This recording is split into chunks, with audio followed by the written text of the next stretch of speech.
I'm Robert Hayes, 78, a Vietnam veteran with 3 Purple Hearts, who spent 40 years building a construction empire worth $12 million. Last Tuesday, while recovering from minor hip surgery, I overheard my son Michael whispering to his sister about finally getting the old man into Sunset Manor. What they didn't know was that I'd already caught them meeting with real estate agents, discussing my 500-acre ranch and how to handle the property transfer efficiently. As I sat in that hospital bed, listening to my own children plot my future, like I was already dead, something inside me snapped, the same instinct that kept me alive in the jungle. They think this old soldier is ready to surrender, but they're about to learn that some battles are worth fighting, no matter your age. Before we jump back in, tell me where you're tuning in from. And if this story touches you, make sure you're subscribed, because tomorrow I've saved something extra special for you. If you've ever felt invisible to your own family, hit that like button, because what happened next will shock you. 6 months after coming home, Daddy passed from a heart attack while replacing shingles on the Henderson's roof. I found him there at sunset, tools still in his hands, the job half finished. At the funeral, folks said he died doing what he loved. But I knew better. He died proving he could still do what he'd always done, even when his body was telling him to stop. I inherited a 1962 Ford pickup, a toolbox full of worn hammers, and exactly $500 in the business account. The original business incorporation papers from Hayes Construction, dated March 15, 1975, still sit in my office safe. I remember filling them out at the kitchen table, my hands shaking not from nerves, but from determination. Sarah, I hadn't met her yet, would later tease me about the coffee stains on those papers. Those first years were brutal. I worked 16-hour days, taking any job I could get. Bathroom renovations, deck repairs, small additions, nothing was too small if it paid. I slept in the truck more nights than I care to remember, saving every penny I could. Other guys my age were buying new cars and taking vacations. I was buying better tools and building a reputation. The breakthrough came in 1978 when I bid on renovating the old Austin Elementary School. The job was worth $50,000, more money than I'd ever seen. Every other contractor in town bid on it, most of them with crews 10 times bigger than mine. I spent 3 days walking through that building, measuring every corner, calculating every board foot of lumber, every gallon of paint. When I submitted my bid, I was $3,000 under the next lowest competitor, but more importantly, I'd included a detailed timeline and a guarantee that if the job wasn't finished on schedule, I'd pay $100 for every day we ran over. The school board was impressed, but they were nervous about trusting such a big job to a one-man operation. That's when I made the decision that changed everything. I told them, "Gentlemen, I spent 3 years in Vietnam keeping my promises under enemy fire. I think I can handle keeping them in peaceful Texas." I got the job. Sarah Martinez was the school district's project coordinator. She was 26, smart as a whip, and had no patience for contractors who overpromised and underdelivered. Our first meeting, she handed me a clipboard thick with forms and said, "Mr. Hayes, I've seen a dozen contractors come and go. Don't waste my time if you're not serious." I finished that school job 2 days early and $500 under budget. More importantly, I'd found my partner in every sense of the word. Sarah understood numbers the way I understood construction, and she had vision that matched my ambition. When I proposed 6 months later, I didn't just ask her to marry me, I asked her to build something bigger than either of us could manage alone. We were married in 1979, and by 1980, Hayes Construction had 5 employees and was bidding on jobs across Central Texas. Those incorporation papers might have been coffee-stained, but they represented something clean and honest. 2 people willing to work harder than anyone else to build something that would last. Michael was born in 1982, Jennifer in 1984. From the moment they drew breath, Sarah and I were determined they'd have opportunities we never had. No hand-me-down clothes, no wondering if there'd be money for school supplies, no watching other kids get things we couldn't afford. Maybe that was our first mistake. By 1985, Hayes Construction was pulling in half. $1 million a year. We'd expanded into commercial development, and our reputation for quality work and honest dealing had contractors calling us for partnerships. Sarah managed the books with the precision of a Swiss watchmaker, and I supervised job sites from dawn to dusk. Michael's college tuition receipts tell the story I should have paid attention to. 4 years at UT, then graduate school at Rice. Total cost, $147,000. Not loans, not scholarships, cash. I paid every semester thinking I was investing in the future of Hayes Construction. Michael studied business administration and talked about modernizing the company, bringing in contemporary management strategies. What he didn't study was construction. While other contractors' sons were learning trades from the ground up, Michael spent summers at expensive camps or traveling with friends whose parents owned shopping malls and oil fields. When I suggested he spend a summer learning the business, he'd wrinkle his nose like I'd asked him to clean septic tanks. "Dad, I'm going to run the business side," he'd say. "I don't need to know how to hammer nails." Sarah would catch my eye across the dinner table, and I could see the same worry I felt reflected in her expression. Jennifer was different, but not better. She was brilliant. Straight A's, debate team captain, early admission to law school. But somewhere along the way, she developed an attitude that manual labor was beneath her. At family gatherings, when people asked about the business, she'd say, "Daddy's in construction," like she was announcing he had a contagious disease. She married David Kellerman in 1996, a lawyer from old Austin money. The wedding cost $75,000. I paid for it, of course, including the reception at the country club, where I'd never been allowed to set foot until my daughter was getting married there. David's parents made polite conversation, but couldn't hide their disdain for the man who'd worked with his hands to pay for their son's bride's education.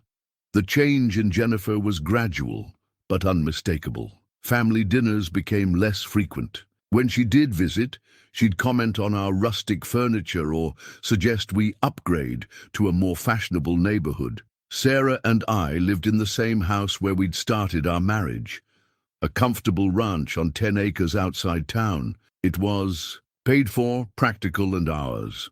But Jennifer saw it as evidence of our limitations rather than our values. Michael's expectations were more direct. After college, he assumed he'd walk into an executive position at Hayes Construction. When I suggested he start as a project manager and work his way up, he was offended. "Dad, I have an MBA. I shouldn't have to start at the bottom." But the bottom was where character was built. The bottom was where you learned that promises to clients were sacred, that quality work was the only advertising that mattered, that the people who worked for you deserved respect and fair wages. Sarah saw it before. I did. One evening in 1999, she closed the account books and looked at me across our kitchen table. "Robert," she said, "we raised them to expect everything and appreciate nothing. They don't see us as people who worked for what we have. They see us as people who owe them what they want." I wanted to argue, but the evidence was already piling up, and it was about to get much worse. The cancer came without warning in 2019. Sarah had always been strong as steel, working 12-hour days, managing the business, raising 2 children, somehow finding energy to cook dinner and help with homework. Every night, when she started getting tired in the afternoons, we both figured it was just the price of 60 years of hard living. The diagnosis was pancreatic cancer, stage 3, 2 years to live. Maybe 3 if she was lucky and aggressive. With treatment, Sarah took the news like she took everything else, with courage and a practical plan. The day after the diagnosis, she sat down with her diary and started writing letters to people she might not see again. I found those diary entries after she passed. Sarah had always been a private person, but cancer made her reflective. One entry dated 6 months after her diagnosis, still haunts me. Robert doesn't see what I see with the children. Michael called today asking for $50,000 to invest in some restaurant venture. Didn't ask about my treatment, didn't ask how I'm feeling. Just jumped straight to needing money. When I suggested he provide a business plan, he got angry. Mum, don't you trust me? Trust isn't the issue, wisdom is. Jennifer is worse. She hints constantly about our simple lifestyle and how we should enjoy our money while we can. What she means is we should spend it on things she approves of. Neither of them understands that money isn't for spending. It's for security, for independence, for taking care of people who can't take care of themselves. During Sarah's 2-year battle, I watched our children's true characters emerge. The treatments were brutal. Chemotherapy that left her weak and nauseated, radiation that burned her skin, surgeries that required weeks of recovery. I rearranged my entire schedule to drive her to appointments, hold her hand during treatments, help her to the bathroom when she was too weak to walk alone. Michael visited maybe once a month, always with some excuse about his busy schedule. Jennifer came more often, but spent most visits checking her phone or making uncomfortable comments about the hospital's depressing atmosphere. Neither offered to help with medical expenses, though they both knew the treatments were costing us thousands of dollars even with insurance. The warning signs were everywhere, but I was too focused on Sarah's care to pay attention. Michael's second business failure, an import company that lost $75,000 in 6 months. Jennifer and David's increasing hints about needing to borrow money for David's practice expansion. Phone calls that ended abruptly when I walked into the room. Sarah saw it all. 3 days before she died, when the morphine wasn't quite enough to dull the pain, but still left her mind sharp, she gripped my hand with surprising strength. "Robert," she whispered, "they're going to come for everything after I'm gone. Michael's businesses keep failing because he won't work for success. He expects it to be handed to him. Jennifer's embarrassed by where our money came from, but she's not embarrassed to want it. Promise me you'll be careful." I promised, but I didn't really understand what she meant. How could I be careful with my own children? They were family. They were the reason Sarah and I had worked so hard, saved so much, built something that would last. Sarah died on a Tuesday morning in March 2022. The funeral was beautiful, packed, with friends, employees, subcontractors, and clients who respected her as much as they respected me. Michael gave a touching eulogy about his devoted mother. Jennifer cried appropriately and hugged relatives with genuine seeming grief. But the very next week, Michael called to discuss simplifying my life. Jennifer started visiting more often, always with suggestions about downsizing, moving somewhere more manageable, and finding better ways to enjoy my golden years. Sarah had been right. They were coming for everything, and I was about to discover just how far they were willing to go. The pressure started subtly 6 months after Sarah's funeral. Michael's restaurant, an upscale steakhouse he'd opened with 2 partners, was hemorrhaging money faster than a punctured artery.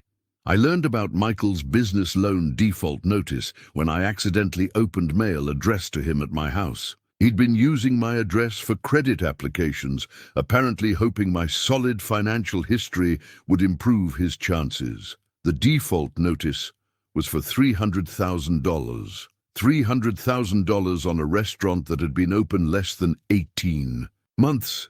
When I confronted him about it, Michael's response was everything Sarah had warned me about. "Dad, it's just a cash flow problem," he said, pacing around my living room like a caged animal. "The restaurant business takes time to build. If you could just help me restructure the loan, maybe co-sign for another 6 months?" I'd heard this song before. Michael's first business failure was a landscaping company that folded after 2 years when he spent more on a fancy office than on equipment. The second was a consulting firm that existed mainly on paper and folded when his one major client realized they were paying for nothing. "Son," I said, "what exactly is your plan for making this restaurant profitable?" He looked at me like I'd asked him to explain quantum physics. "Dad, You don't understand the hospitality industry. It's about creating an experience, building a brand. The numbers will turn around once we establish our market presence. Translation: he had no plan except spending other people's money until something worked. Jennifer's situation was arguably worse. David's malpractice lawsuit stemmed from a case where he'd failed to file critical paperwork within the statute of limitations, costing his client a $1 million settlement. The state bar was investigating, and even if David kept his license, the malpractice insurance premiums would triple. Their lifestyle, the country club membership, private school for their kids, the BMW and Mercedes in the driveway, was built on income that was about to disappear. Their visits became more frequent and more pointed. Jennifer would arrive with real estate magazines, casually mentioning houses for sale in active adult communities, where I could focus on enjoying retirement. Michael started bringing up my age in every conversation. "Dad, you're 78. Don't you think it's time to slow down? You've worked hard your whole life. You deserve to relax." What they meant was, "You've accumulated wealth your whole life, and we deserve to inherit it while we're young enough to enjoy it." The suggestions came wrapped in concern. Maybe I should consider selling the construction company and diversifying my investments. Maybe the ranch was too much work for a man my age. Maybe I should think about simplifying my financial situation before it became overwhelming. But I wasn't overwhelmed. I was still working 3 days a week, overseeing major projects and training younger foremen. The ranch was managed by neighbors who'd been leasing grazing rights for 15 years. My finances were organized, documented, and professionally managed. The only thing overwhelming about my situation was my children's increasing desperation. The breaking point came when I found Jennifer going through my desk while I was supposedly napping. I'd gotten up for a glass of water and saw her in my office, photographing documents with her phone. When I cleared my throat, she spun around with the guiltiest expression I'd ever seen. "Dad, I wanted to understand your filing system, in case something happened and I needed to help." That night, I sat in Sarah's chair and reread her diary entries. Every warning, every concern, every moment of clarity she'd had about our children's character was playing out exactly as she'd predicted. They weren't concerned about my well-being. They were concerned about their inheritance. And they were getting desperate enough to take action whether I cooperated or not. The fall happened on a Tuesday morning in October while I was checking fence posts on the back 40. My boot caught in a prairie dog hole, and I went down hard on my right side. The pain was sharp but manageable, nothing compared to shrapnel wounds or the ache in my bones during Texas thunderstorms. I probably would have walked it off. But Jake Martinez, the young veteran who'd been helping with ranch maintenance, insisted on driving me to the emergency room. Jake had served 2 tours in Afghanistan and recognized the signs of an old soldier trying to tough out an injury that needed attention. The X-rays showed a hairline fracture in my hip joint. Nothing serious. But at 78, the doctor explained, even minor fractures could lead to complications if not properly treated. The recommendation was surgical repair, a minimally invasive procedure that would have me back on my feet in 6 weeks. What should have been a routine medical decision became the opportunity my children had been waiting for. The pre-surgical consent forms were standard, pages of medical jargon explaining risks, benefits, and recovery expectations. But when Michael and Jennifer arrived at the hospital, they treated those forms like they were signing my death warrant. "Dad, this is major surgery," Jennifer said, her voice trembling with manufactured concern. "At your age, anything can happen. Have you thought about what happens if there are complications?" Michael nodded gravely. "Maybe we should talk to the doctor about alternatives? Physical therapy, maybe? Something less risky?" I'd been through worse medical procedures in Army field hospitals with bullets flying overhead. This was outpatient surgery at one of the best hospitals in Texas, but my children's reaction made it sound like I was volunteering for experimental brain surgery. Their coordination was impressive and alarming. Jennifer had researched recovery facilities before I'd even decided to have the surgery. Michael had prepared a list of questions about post-operative care that focused heavily on my ability to make decisions while on pain medication. "The doctor says you'll need help for at least 2 weeks," Jennifer explained. "We've been looking at some really nice facilities that specialize in post-surgical care for seniors." The facility she'd chosen was Sunset Manor, a nursing home that marketed itself as rehabilitation and extended care. Their brochures made it look like a luxury resort, but I'd driven past it plenty of times. It was a warehouse for old people whose families had given up on them. "It's just temporary," Michael assured me, "just until you're back on your feet and can take care of yourself." But I'd heard that song before. My army buddy Carl went to a temporary care facility after knee surgery 3 years ago. He was still there, and his family had stopped visiting after the first month. The surgery went perfectly.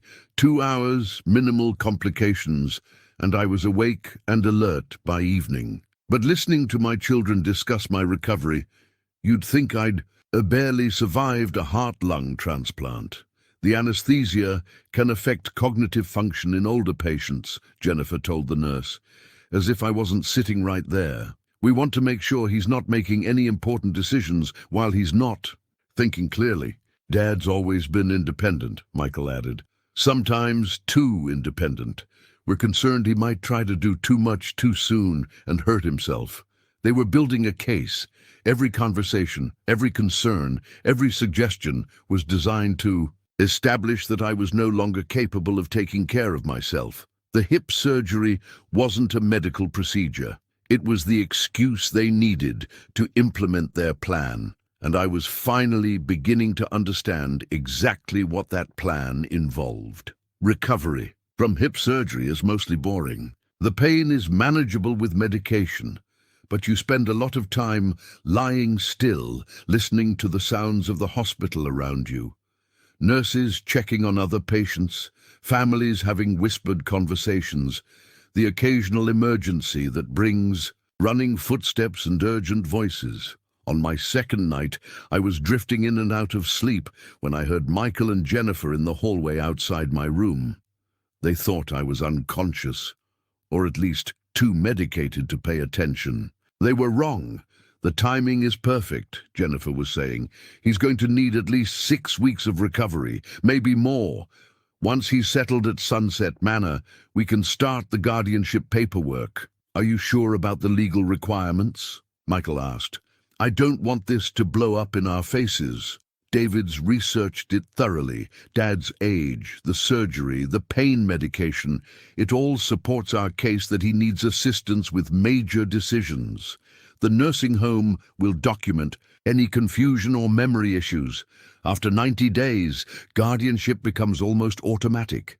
I lay perfectly still, controlling my breathing the way I'd learned in Vietnam when enemy patrols were close. Every word they spoke felt like a bullet finding its target. "What about the ranch?" Michael continued. "That's where the real value is. 500 acres at current market rates.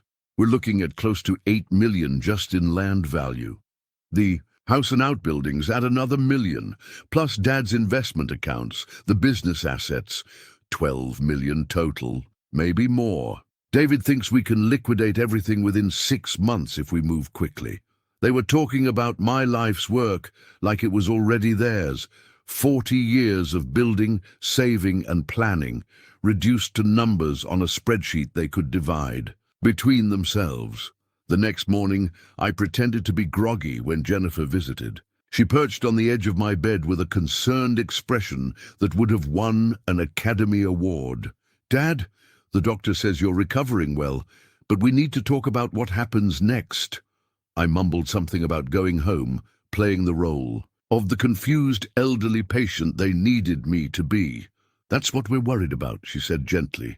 "The ranch is so isolated. What if you fall again?" What if there's an emergency and no one's around to help? She pulled a business card from her purse. Linda Hartwell, Senior Living Specialist. I recognized the name from real estate ads in the local paper. Linda specialized in helping families navigate difficult transitions. We've arranged for you to visit Sunset Manor tomorrow, Jennifer continued, just to look around, see if it might be a good fit for your recovery period. The business card was proof of their planning. This wasn't a spur-of-the-moment decision, motivated by concern for my welfare. This was a coordinated campaign they'd been organizing for months, waiting for the right opportunity to implement. That afternoon, while Jennifer was getting coffee, I called Jake Martinez. He arrived within an hour, carrying my laptop in a discreet bag. "How you feeling, Mr. Hayes?" he asked loudly enough for any passing nurse to hear. Then, more quietly, "What do you need?" "Information," I whispered, "and I need you to make some phone calls for me." Jake had been working construction since he left the army. He understood the value of good intelligence before making tactical decisions. More importantly, he understood loyalty and the difference between helping someone and taking advantage of them. "Michael and Jennifer?" he asked. I nodded. "I figured something was wrong when they started asking me questions about your daily routine. Your memory, whether you seemed confused about business decisions. They'd been gathering ammunition for their guardianship case, using my own employee to build evidence against me." That night, I lay awake planning my counter-offensive. Michael and Jennifer thought they were dealing with a confused old man whose judgment was impaired by age and medication. They were about to discover that some lessons learned in combat never fade, and some battles are worth fighting no matter what the odds. Jake Martinez had connections I'd never thought to use. 24 hours after our hospital conversation, he walked into my room carrying flowers and a get well card. Hidden inside the card was a business card for Tom Bradley, private investigator and Army veteran. "Tom served with my unit in Afghanistan," Jake explained quietly. "He runs a small agency in Austin, specializes in family situations where people need to know the truth about relatives who might be taking advantage." 2 days later, Tom visited me in the hospital, posing as a nephew from out of state. We spoke for 30 minutes about my recovery and my wonderful children who were taking such good care of me. Anyone listening would have heard a normal family conversation. What they wouldn't have heard was Tom's real message. "Give me 1 week, and I'll have everything you need to know about Michael and Jennifer's financial situations, their legal consultations, and their recent activities." The preliminary report arrived through Jake 5 days after I was discharged from the hospital. Tom's investigation was thorough and devastating. Michael's gambling debts went far beyond the restaurant failure. He'd been visiting the casino in Louisiana twice a month for the past year, losing an average of $5,000 per trip. His credit cards were maxed out, his checking account was overdrawn, and he'd borrowed $15,000 from a payday loan company at 400% annual interest. But the gambling was just the visible tip of Michael's problems. The restaurant failure had triggered a cascade of financial disasters. He'd personally guaranteed supplier contracts worth $50,000. The IRS was pursuing him for $25,000 in unpaid payroll taxes. His business partners were threatening to sue him for mismanagement of funds. Total debt, approximately $425,000, not counting the defaulted business loan. Jennifer and David's situation was more complex but equally desperate. The malpractice lawsuit was just one of David's problems. He'd been borrowing against his law firm's client trust fund to maintain their lifestyle, a violation that could result in disbarment and criminal charges if discovered. Their house had a $300,000 mortgage against a property now worth $275,000 due to a recent market downturn. David's BMW and Jennifer's Mercedes were both leased at payments totaling $1,800 per month. Their children's private school tuition was $40,000 per year, and they were 3 months behind on payments. Most damaging was evidence of their coordination. Tom had documented 3 meetings between Michael, Jennifer, and David at a coffee shop near David's office. He'd also obtained copies of their consultations with 2 different elder law attorneys, discussing guardianship procedures and asset protection strategies. The attorneys had been clear. Establishing guardianship required evidence of incapacity, medical records showing confusion, documentation of poor decision-making, and testimony from caregivers about declining mental function. "Your father's surgery provides an excellent opportunity," one attorney had written in a follow-up email Tom had somehow obtained. "Post-operative confusion, especially in elderly patients, can support a temporary guardianship order. Once temporary guardianship is established, the court rarely reverses it." They had a timeline, 90 days in the nursing home to establish. My decline, 6 months to liquidate major assets for my own protection, 12 months to restructure everything into trusts they would control for my benefit. The most chilling document was a handwritten note in Jennifer's handwriting. "Dad's too proud to accept help voluntarily.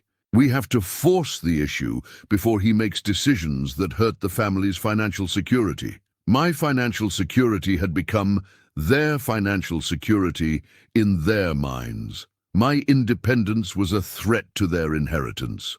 Tom's final paragraph was the most important.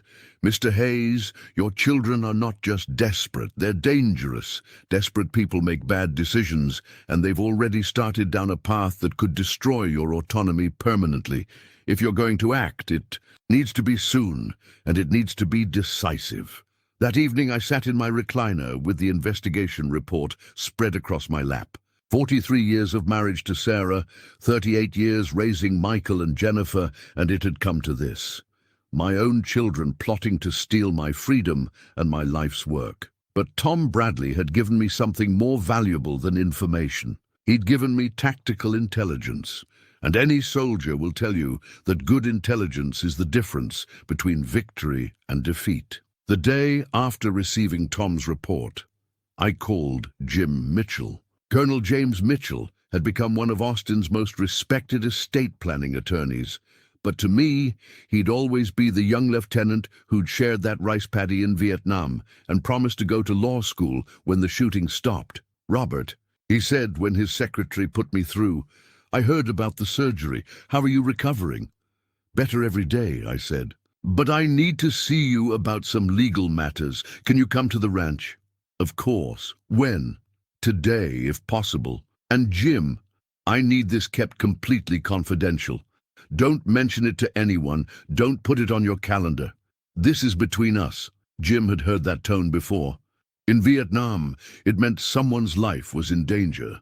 He arrived that afternoon in an unmarked car, carrying a briefcase and wearing civilian clothes instead of his usual suit. We sat at my kitchen table, the same table where Sarah and I had planned. Our future 43 years earlier, and I laid out everything: the investigation report, the overheard conversations, the evidence of their financial desperation and legal planning. Jim read through it all with the methodical attention he'd once given to intelligence reports before dangerous missions. "Jesus, Robert," he said finally, "your own children. I need to protect myself," I told him, "but I need to do it without them knowing until it's too late for them to interfere." Jim opened his briefcase and pulled out a legal pad. "Tell me exactly what you want to accomplish." Over the next 3 hours, we developed a comprehensive strategy. The updated will and trust documents were just the beginning. Jim would restructure my entire estate to protect against any possible challenge to my mental capacity or legal autonomy. First, we established an irrevocable trust for the ranch and primary residence. The trust would provide for my lifetime care, but prevent anyone from forcing a sale or transfer of the property. Jake Martinez would serve as successor trustee, a man I trusted completely and who had no financial interest in the outcome. Second, we created a charitable foundation focused on veteran services and construction training. The foundation would receive the majority of my liquid assets upon my death, ensuring that Michael and Jennifer could never claim their inheritance had been diminished by my confused decision-making. Third, we established a living will and healthcare directive that specifically prevented my children from making medical decisions on my behalf. Jim's law partner, a woman I'd known for 15 years, would serve as my healthcare proxy. What? About the business? Jim asked. I'm selling it to the employees, I decided. Jake's been running day-to-day operations for 2 years. He and the senior foreman can buy me out over 5 years. They'll own something they helped build, and Michael can't destroy it trying to extract quick cash. The most important documents were the updated powers of attorney. Instead of my children, I designated Jim as my financial power of attorney and his partner as my healthcare proxy. Both were professionals with fiduciary duties who couldn't benefit from decisions made on my behalf. But the most crucial element was what Jim called competency insurance. We arranged for comprehensive medical and psychological evaluations by specialists who would document my mental acuity and decision-making capacity. These evaluations would be updated every 6 months, creating an unassailable record of my competence. If they try to claim you're mentally incompetent, Jim explained, we'll have current medical evidence proving otherwise. Courts don't overturn recent competency evaluations without compelling evidence of sudden decline. We also prepared for their specific strategy. If they claimed I'd been confused or coerced into changing my estate plan, we had recordings of our conversations, medical records showing I was not taking any medications that would impair judgment, and witness statements from multiple people who could testify to my mental clarity. The final element was the most difficult emotionally, but the most important strategically. Jim prepared formal documentation, severing Michael and Jennifer from any inheritance beyond a token $1,000 each. Not enough to ignore, but not enough to fight for. This will prevent them from claiming they were accidentally omitted, Jim explained. It shows clear intent to disinherit them. As we finalized the documents, Jim looked at me with the same expression he'd worn in Vietnam when we were planning dangerous operations. Robert, once we execute these documents, there's no going back. You're essentially declaring war on your own children. I thought about Sarah's diary entries, about the conversations I'd overheard, about the 40 years of work they were planning to steal. Jim, I said, they declared war on me first. I'm just finally fighting back. The hardest part of any military operation is the waiting.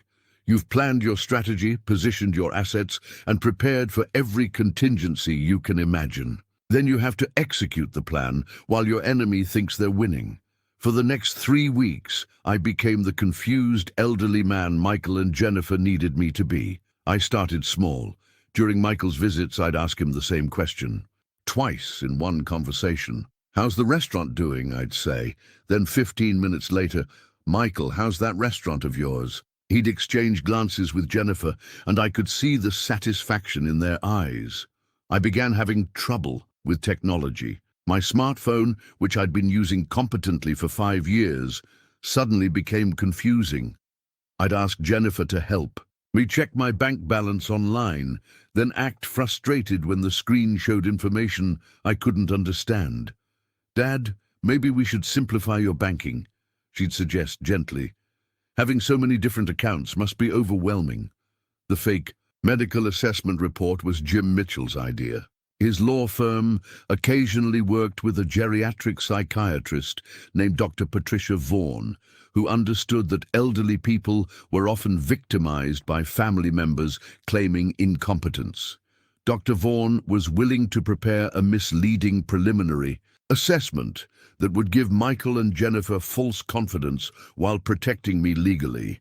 The report, which I accidentally left on my kitchen counter where Jennifer would find it, suggested mild cognitive decline consistent with normal aging and recommended family involvement in major financial decisions. To someone looking for evidence of my incompetence, it read like confirmation of their assumptions. but buried in the medical terminology were phrases that would protect me in court. No evidence of dementia, capable of understanding consequences, of decisions, and mild forgetfulness does not indicate inability to manage affairs. Jennifer photographed the report with her phone, exactly as we'd expected. The performance required constant vigilance. I had to remember which confusion was real and which was manufactured, which questions I'd supposedly forgotten asking, which technology I was pretending not to understand. During their visits, I was a befuddled old man. The moment they left, I was back to managing million-dollar construction projects and complex financial decisions. Jake Martinez became my secret communication system. To Michael and Jennifer, he was just the hired help who maintained the ranch and occasionally drove me to appointments. They barely acknowledged his existence, which made him the perfect observer and messenger. Your son was asking me about your daily routine, Jake reported after one of Michael's visits. Wanted to know if you seemed confused about time, if you repeated yourself, if you had trouble remembering to eat meals. What did you tell him? That you seemed a little more forgetful lately, especially about small things. That you'd asked me to remind you about appointments twice last week. We were feeding them the narrative they wanted to hear while documenting everything for legal protection. Every conversation was recorded on a device Jim had provided. Every confused episode was witnessed by Jake, who could testify that I'd been acting deliberately. The most difficult part was hiding my anger, watching my own children manipulate what they believed was my declining mental state, seeing their excitement when I showed signs of the confusion they needed, listening to their whispered conversations about my deterioration. It took every ounce of self-control I'd learned in combat situations. But anger is a luxury soldiers can't afford. During operations, anger makes you sloppy, causes you to reveal your position before you're ready to strike. I'd been angry for weeks, but now I was channeling that anger into cold, calculated strategy. The turning point came when Jennifer brought David to help me understand some investment statements. David, the lawyer facing disbarment, was going to explain my own financial portfolio to me as if I were a child. Mr. Hayes, David said, speaking slowly and loudly, these documents show you have substantial assets that might benefit from professional management.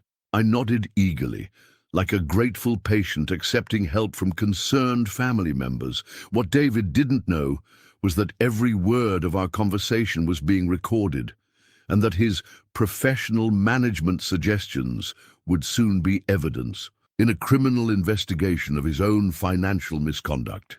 Sunset Manor sat on 15 acres of manicured lawn 30 miles outside Austin, designed to look more like a resort than a nursing home. The marketing brochures Jennifer had left strategically around my house showed smiling elderly people playing chess, tending gardens, and enjoying active retirement living. The reality was more sobering. The lobby was impressive.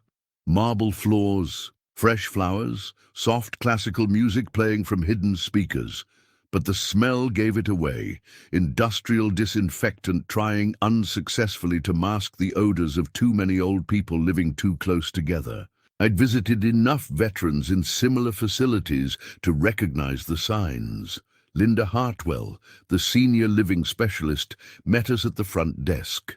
She was a polished woman in her 50s who spoke in the soothing tones of someone accustomed to convincing reluctant families to make difficult decisions. Mr. Hayes, she said, shaking my hand with practiced warmth, your children have told me so much about you. We're delighted to show you our community. The tour was choreographed perfectly. We visited the dining room during afternoon tea when a dozen residents sat at cloth-covered tables enjoying coffee and cookies. The activities director was leading a discussion about current events, and several residents were participating enthusiastically. Our residents maintain very active social lives, Linda explained. We have bridge tournaments, book clubs, exercise classes designed specifically for seniors. What she didn't show us were the locked memory care units. The residents who spent their days staring at television screens, or the staff-to-patient ratios that meant each resident received about 15 minutes of individual attention per day. We toured a model apartment, spacious, well-furnished, with a kitchenette and private bathroom. "This would be perfect for Dad," Jennifer said, squeezing my arm affectionately. "Much easier to maintain than that big ranch house." The Sunset Manor admission paperwork was waiting in Linda's office.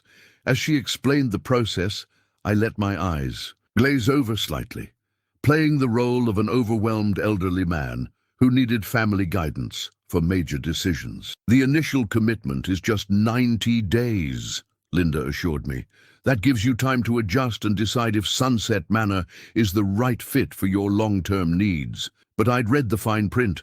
After 90 days, residents who showed adjustment, difficulties, or cognitive decline could be transferred to higher levels of care without family consent. The memory care unit had a different set of rules entirely. What happens if Mr. Hayes becomes confused or has difficulty making decisions? "While he's here?" David asked, his lawyer's instincts leading him to the crucial question. "We have excellent relationships with geriatric specialists," Linda replied smoothly. "If a resident's condition changes, we work with their family and medical team to ensure they receive appropriate care. Sometimes that means transitioning to our memory care community, where we can provide more specialized attention." Michael and Jennifer exchanged a look I was supposed to miss. This was exactly what they'd been hoping to hear. "Dad," Michael said gently, "why don't you sign the initial paperwork? It doesn't commit you to anything permanent, just reserves a spot in case you decide this would be a good fit." The admission forms were extensive: legal guardianship information, healthcare proxy designations, financial responsibility agreements. Hidden among the standard language were clauses that would give Sunset Manor significant authority over my daily life and medical decisions. I picked up the pen with a slightly shaking hand. An old man overwhelmed by paperwork he didn't quite understand. "I suppose it wouldn't hurt to fill this out," I said uncertainly. Jennifer leaned forward encouragingly. "It's just a precaution, Dad. You don't have to move in right away." But I'd seen enough. The model apartment was nice, but the real rooms I'd glimpsed down other hallways were smaller and more institutional.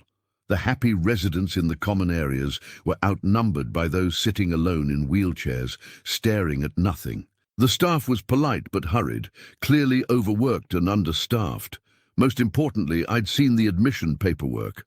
Once I signed those documents, Michael and Jennifer would have legal standing to claim I'd voluntarily sought assistance with my living situation. Combined with medical documentation of my confusion, it would support their guardianship petition perfectly. I set down the pen and rubbed my temples. "This is a lot to think about," I said slowly. "Could I take these forms home and review them? Maybe talk to my doctor?" Linda's smile faltered slightly, but she recovered quickly. "Of course, Mr. Hayes. Take all the time you need." As we walked back to the car, Jennifer put her arm around my shoulders. "What did you think, Dad?" "It seems very nice," I said carefully.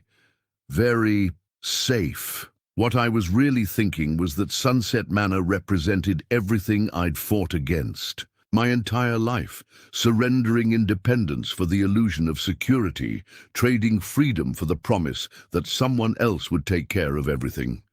My children saw it as the perfect solution to their problem. I saw it as a prison, with visiting hours and recreational activities. The bank statements arrived on a Wednesday morning, and they told a story that made my blood run cold. Someone had been attempting to access my accounts using online banking credentials. The attempts had been unsuccessful, but the digital trail was clear. Repeated login failures from IP addresses traced to Michael's home and Jennifer's office. Margaret Chen, my banker for 15 years, called me personally. "Mr. Hayes, our security system flagged some unusual activity on your accounts. Someone's been trying to access your online banking with what appears to be guessed passwords." "How many attempts?" I asked. 17 over the past 2 weeks. They tried variations of your birthday, your wife's name, your address, basic information a family member might know. I changed all my passwords after Sarah's death, specifically to prevent this kind of intrusion. But Michael and Jennifer didn't. Know that. Margaret, I need you to document everything. Print out the access logs, the IP addresses, the timestamps, and I want new account numbers for everything. Mr. Hayes, are you concerned that someone in your family might be... I'm concerned that someone thinks I'm too confused to notice they're trying to steal from me. That afternoon, Michael arrived unexpectedly, agitated and demanding. Gone was the patient, concerned son who'd been visiting regularly. This was a desperate man running out of time and options. Dad, we need to talk about your finances, he said. Without preamble, I've been looking at your accounts, and I think you're making some questionable decisions. You've been looking at my accounts, I asked, letting confusion creep into my voice. Well, not directly, but Jennifer mentioned you were having trouble with online banking. Maybe it's time to set up a joint account, just to make things easier for you. A joint account would give him immediate access to my money and legal standing to claim he was helping manage my affairs. It was exactly the kind of incremental control they needed to build their guardianship case. I don't know, Michael. I've been handling my own money for 78 years. That's the problem, Dad. You're 78. Things that used to be easy are getting harder. There's no shame in accepting help. His voice carried an edge I'd never heard before. Not quite anger, but something close to it. The pressure was getting to him. That evening, Jennifer arrived with David and a folder full of documents. They'd abandoned subtle manipulation in favor of direct confrontation. Dad, we've been talking to some financial advisors, Jennifer announced, settling into Sarah's chair without invitation. Your portfolio needs attention. Some of these investments are too risky for someone your age. David spread papers across my coffee table. Printouts of my investment statements, financial planning brochures, and what looked like legal documents. Mr. Hayes, I've prepared some paperwork that would give Jennifer and Michael limited power. Of attorney for investment decisions only, David said in his professional lawyer voice. It wouldn't affect your day-to-day banking, just provide some oversight for major financial decisions. Limited power of attorney was never limited in practice. Once they had legal authority to make investment decisions, they could liquidate assets, transfer funds, and justify any action as being in my best interest. I don't understand all this, I said, waving vaguely at the papers. Maybe I should talk to my own lawyer. Dad, that's exactly the kind of unnecessary expense we're trying to help you avoid, Jennifer said with strained patience. David is a lawyer. He can handle whatever you need. David was a lawyer facing disbarment who'd been stealing from client trust funds. The last person I'd trust with my financial affairs. These decisions need to be made soon, Michael added urgently. Some of your investments are losing money while you're thinking about it. That was a lie. My portfolio was performing well, managed by professionals who'd been working with me for over a decade. But they were counting on my supposed confusion to prevent me from questioning their claims.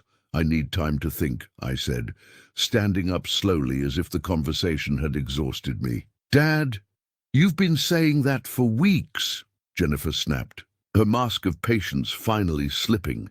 At some point, you have to make decisions instead of just avoiding them. The real Jennifer was finally showing through, frustrated, impatient, and angry that her confused father wasn't cooperating with their timeline.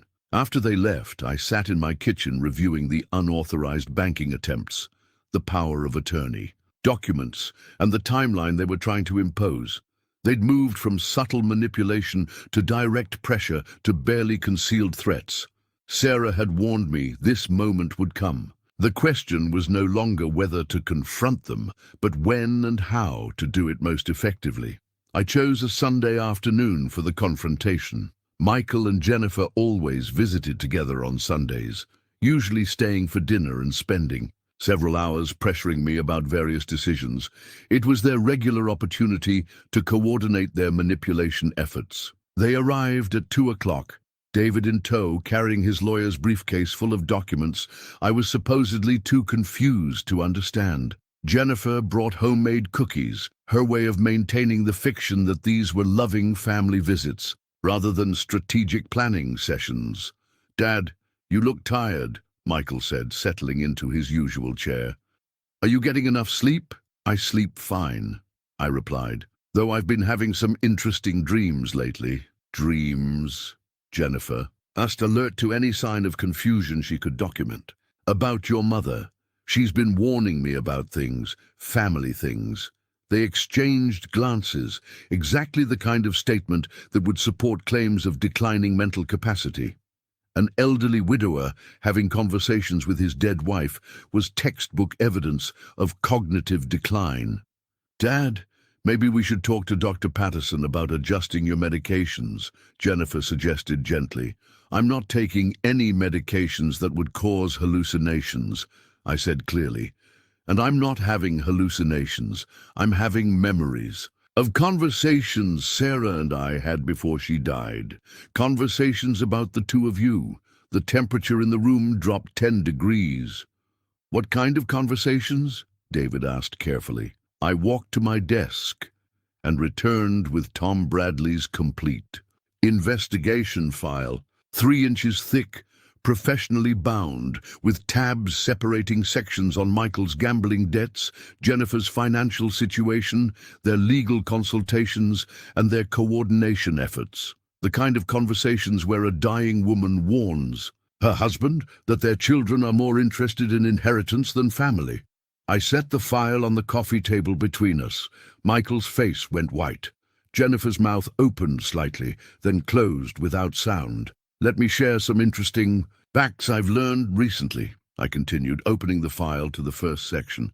"Michael, your gambling debts total $127,000. That's separate from the $300,000 you lost on the restaurant, the $50,000 you owe suppliers, and the $25,000 the IRS wants for unpaid payroll taxes." Michael started to speak, but I held up my hand. "Jennifer, your husband has been borrowing against client trust funds to maintain your lifestyle. The state bar is investigating, and when they finish, David will be lucky to avoid criminal charges." David's face flushed red. How did I obtain confidential information about my own family members who are trying to steal my life's work?" I asked. "The same way you obtained confidential information about guardianship procedures and elder exploitation strategies." I opened to another section of the file. "Tom Bradley is a very thorough investigator. He documented your meetings with elder law attorneys, your discussions with real estate agents, and your timeline for liquidating my assets." Jennifer found her voice. "Dad, we were just trying to help." "Help yourselves," I interrupted. "Let me read from one of your attorney consultations. The father's surgery provides an excellent opportunity. Post-operative confusion, especially in elderly patients, can support a temporary guardianship order." I closed the file and looked at each of them in turn. "You weren't concerned about my health. You were concerned about your timeline. You needed me declared incompetent before your debts became unmanageable." "That's not true," Michael said desperately. "We love you, Dad. We were worried. You were worried about losing your inheritance to nursing home costs or medical expenses. You were worried I might remarry or donate money to charity. You were worried about a lot of things, but my well-being wasn't one of them." I stood up and walked to the window, looking out at the ranch Sarah and I had built together. "Do you know what the hardest part has been? Not the betrayal. I learned in Vietnam that people will do terrible things when they're desperate. The hardest part has been watching you manipulate what you thought was my declining mental capacity." "Dad, please," Jennifer began. "I've been recording our conversations for weeks," I said, turning back to face them. "Every suggestion that I was confused, every attempt to make me doubt my own judgment, every coordinated effort to establish evidence of my incompetence. All documented." David's lawyer instincts kicked in. "Mr. Hayes, if you've been recording conversations without consent, Texas is a one-party consent state, Counselor. I can record any conversation I'm part of. You should know that, being a lawyer and all. The silence stretched for nearly a minute. Michael and Jennifer sat frozen, processing the complete collapse of their carefully constructed plan. David was calculating legal exposure and professional consequences. Finally, Michael spoke. "What do you want?" "I want you to leave," I said quietly. "I want you to stop trying to access my bank accounts, stop consulting with attorneys about my competency, and stop treating me like an obstacle to your financial security. And if we don't?" Jennifer asked, her voice barely above a whisper. I opened the file to the final section. Copies of criminal complaint forms and civil restraining order petitions. "Then we'll let the legal system decide whether attempted financial elder abuse is a family matter or a criminal matter." Jim Mitchell's law office had never felt more like a command center. The conference room table was covered with legal documents, evidence files, and formal complaints that would reshape my family permanently. Jim sat across from me with the focused intensity I remembered from Vietnam, a man preparing for battle, with the stakes clearly understood. "Robert, once we file these papers, there's no negotiating with Michael and Jennifer," he said, reviewing the restraining order applications one final time. "This becomes a matter of public record. Their reputations, their careers, their social standing, all of it gets damaged. Their reputations were damaged the moment they decided to steal from their own father," I replied. "I'm just making it official." The legal documents were comprehensive and devastating. Restraining orders, preventing Michael and Jennifer from accessing my property, contacting my financial institutions, or interfering with my medical care. Cease and desist letters, prohibiting any further attempts to establish guardianship or claim authority over my affairs. Most importantly, formal notifications to the state bar regarding David's violation of professional ethics in pursuing elder exploitation while under investigation for trust fund violations. "David's career is essentially over," Jim explained. "Even if he avoids criminal charges for the trust fund issues, using his legal expertise to exploit an elderly family member is grounds for immediate disbarment." David had built his identity around being a successful lawyer. His income, his social status, his sense of self-worth, all tied to a profession he was about to lose. Jennifer had married a respected attorney. She was about to be married to a disbarred defendant in multiple lawsuits. The restraining orders were served simultaneously at 9 a.m. on a Tuesday morning. Michael received his at the casino in Louisiana, where he'd gone to gamble away money he'd borrowed against his car title. Jennifer received hers at her country club, where she was having lunch with friends who would soon learn about her family's legal troubles. David was served at his law office, in front of partners who were already questioning his recent behavior and financial irregularities. The process server later told Jim that David's face went completely white as he read the documents. By noon, all three were calling my house. I didn't answer. By evening, they were calling Jim's office, demanding meetings, threatening counter-lawsuits, claiming misunderstanding and family disputes that could be resolved privately. Jim's response was clinical and final. "Your communications should be directed through your own legal counsel. Mr. Hayes has no desire to discuss family matters with individuals who attempted to exploit his supposed cognitive decline for financial gain." The cease and desist letters had immediate practical effects. Michael's attempts to access my bank accounts were now documented criminal attempts that would be reported to law enforcement if they continued. Jennifer's inquiries about my medical condition were now violations of privacy laws that could result in civil liability for anyone who provided information. Most satisfying was the notification to Sunset Manor.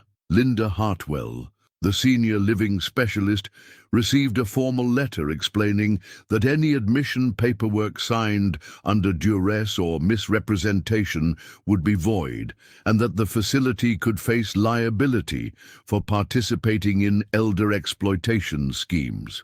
The Nursing home industry is very sensitive to these issues, Jim explained.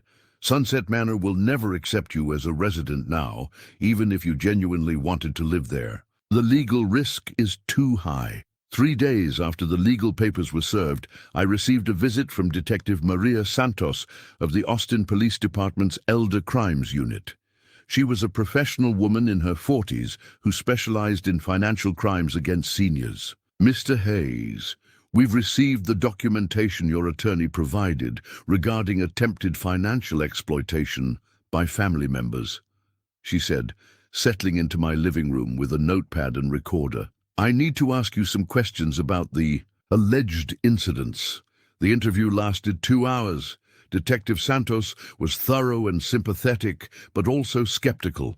She'd seen too many family disputes disguised as criminal complaints. But as I presented the evidence, recorded conversations, banking records, documented lies about my mental capacity, her expression grew more serious. Mr. Hayes, this is one of the most well-documented elder abuse cases I've seen, she said, finally.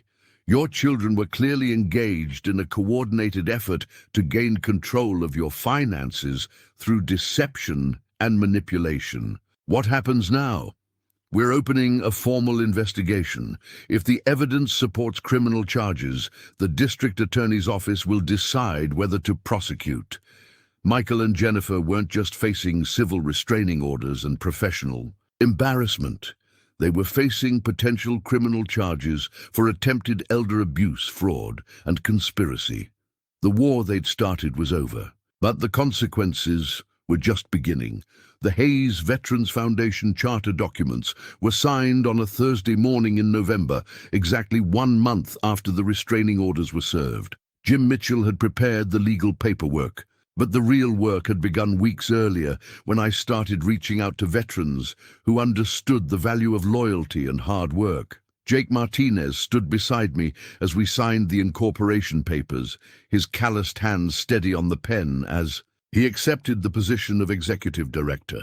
At 34, Jake had the maturity of someone who'd seen combat and the energy of someone who believed in building something meaningful. Mr. Hayes, he said, reviewing the Foundation's mission statement, this is going to change a lot of lives. This Foundation was simple in concept, but revolutionary in execution. We would provide construction training to veterans transitioning to civilian life, teach them skills that led to real jobs with decent wages, and help them build the kind of independence that no one could take away. The first class of 12 veterans started training the following Monday in a converted warehouse on the outskirts of Austin.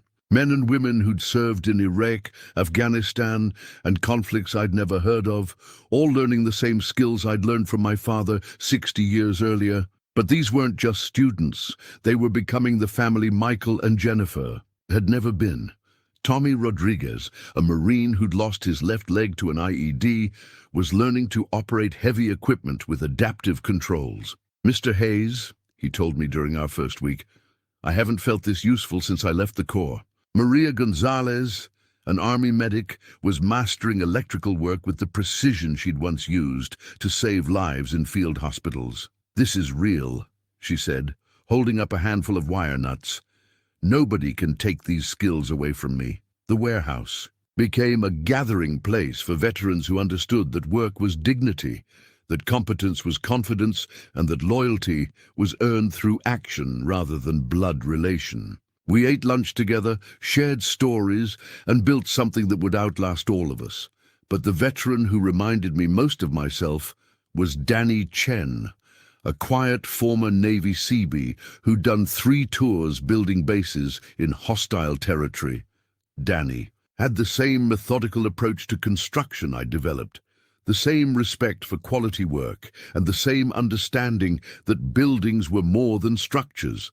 They were legacies. Mr. Hayes, Danny said one afternoon as we reviewed blueprints for our first major project, why are you doing this?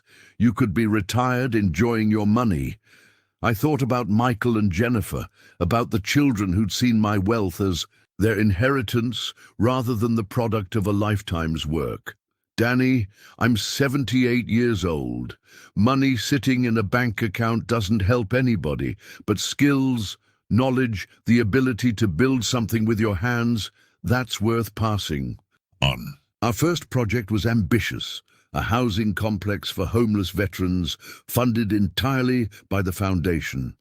12 units, each designed to provide temporary housing while veterans got back on their feet. The trainees would do the work, learning skills while creating something meaningful. The construction site became a different kind of family gathering. Veterans who'd been struggling with civilian life found purpose in building homes for other veterans. Men and women who'd served their country were finally getting the chance to serve each other. Jake's leadership was impressive. He coordinated schedules, managed materials, and solved problems with the kind of tactical thinking that only came from military experience. But more importantly, he understood that these weren't just construction projects.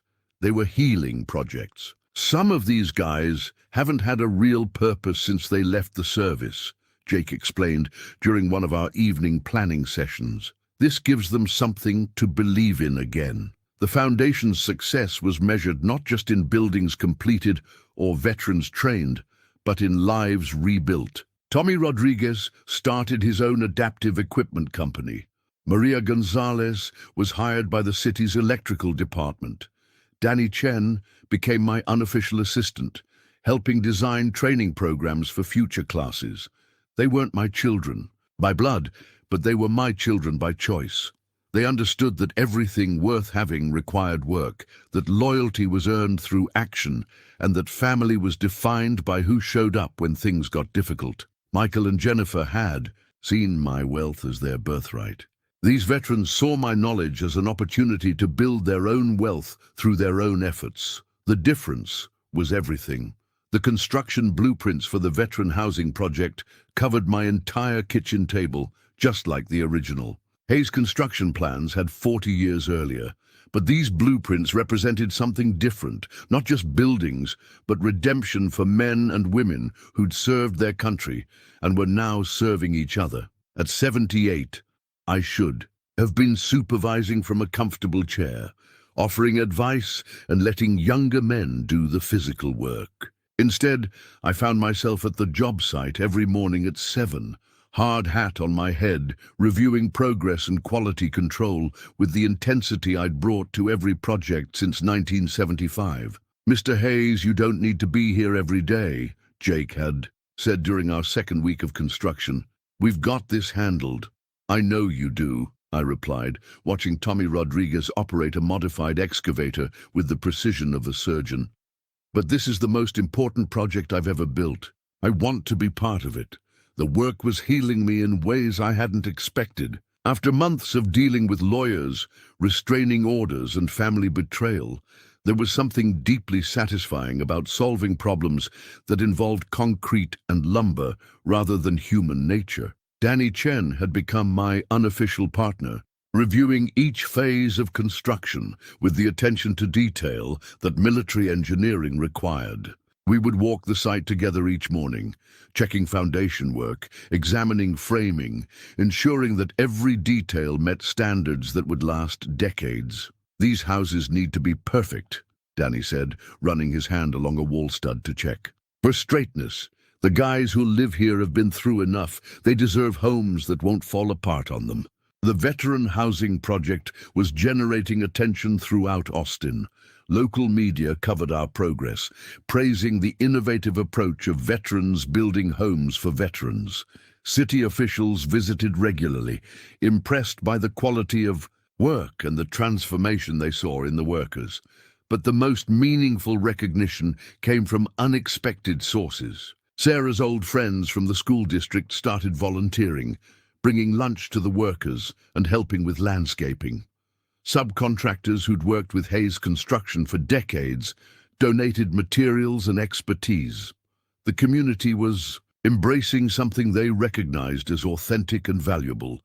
Michael and Jennifer made their last reconciliation attempt during our 4th month of construction.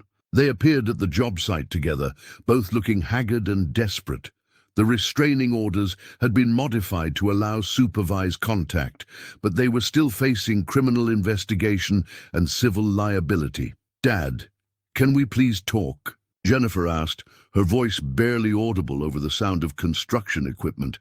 I set down my clipboard and walked to the edge of the site where we could speak privately. Jake stayed within sight, but gave us space. "We're sorry," Michael said. Immediately, "We made mistakes, but we're still family. Can't we work this out?" I looked at my son, 41 years old, facing bankruptcy and criminal charges, finally understanding that actions have consequences. "Michael, what exactly are you sorry for? For not handling things better? For misunderstanding your situation?" He still couldn't admit what he'd actually done. Attempted theft wasn't a misunderstanding. Exploiting supposed mental decline wasn't not handling things better. "Jennifer," I asked. "We were scared, Dad. Scared about your health. Scared about the future. We made bad decisions, but our intentions were good. Their intentions had been to steal my life's work while convincing themselves they were helping me. Even now, facing the collapse of their plan, they couldn't acknowledge the cruelty of what they'd attempted. "I appreciate you coming here," I said finally, "but apologies require acknowledging what you're apologizing for. Until you can do that, we don't have anything to discuss." They left without argument, understanding that the door wasn't completely closed, but that opening it would require genuine accountability they weren't ready to provide. That evening, I sat on the porch of the first completed house, watching Danny Chen install the final light fixture. The house was perfect, solid, efficient, and built to last. In 2 weeks, it would be home to Marcus Webb, a former Army Ranger who'd been living in his car for 6 months. Sarah would have loved this project. She would have understood that building homes for veterans who'd lost everything was more meaningful than leaving money to children who'd never appreciated what they already had. The final letter to Sarah was handwritten on stationery we'd bought together for our 20th wedding anniversary. I wrote it on a Sunday evening in December, sitting at the kitchen table where we'd planned our life together and where I'd discovered our children's betrayal. "My dearest Sarah," I wrote, "you were right about Michael and Jennifer. I wish you hadn't been, but you were right about everything." The letter filled 3 pages, explaining the investigation, the confrontation, and the legal consequences, but mostly it was about the veterans who'd become my chosen family and the housing project that had given my life new purpose. "The Hayes Veterans Foundation is exactly what you would have wanted," I wrote. "We're not just building houses, we're building futures for people who understand the value of service and sacrifice.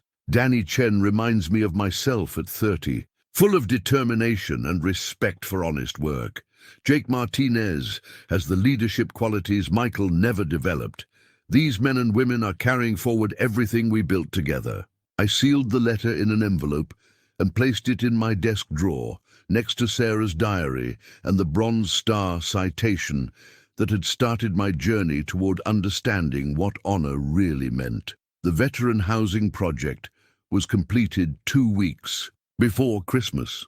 All 12 units were occupied by veterans who'd been homeless, unemployed, or struggling with the transition to civilian life. The complex had a waiting list of 40 additional veterans who wanted to participate in future projects. Marcus Webb, the former Army Ranger living in the first house Danny and I had completed, stopped by the job site on moving day.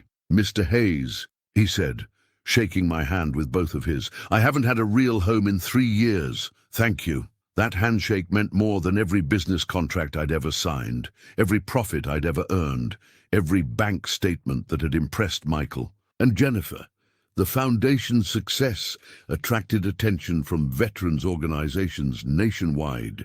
We received funding offers, partnership proposals, and requests to expand the program to other cities. Jake was fielding calls from veterans who wanted to start similar programs in their communities. But the most important recognition came from Tom Bradley, the private investigator who'd helped document Michael and Jennifer's scheme. Tom stopped by the job site during our completion ceremony.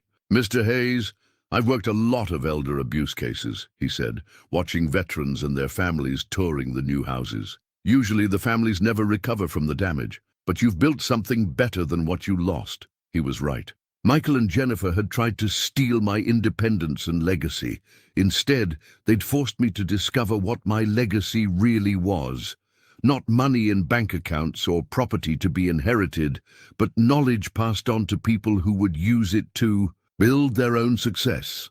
As I drove home from the completion ceremony, I thought about the Bronze Star citation letter that had taught me about courage under fire. At 78, I'd faced a different kind of combat and discovered that some principles never change. Loyalty is earned, family is chosen, and the best revenge against betrayal is building something so meaningful that the betrayal becomes irrelevant. Michael and Jennifer had wanted my wealth. Instead, I'd found my purpose. The difference was everything.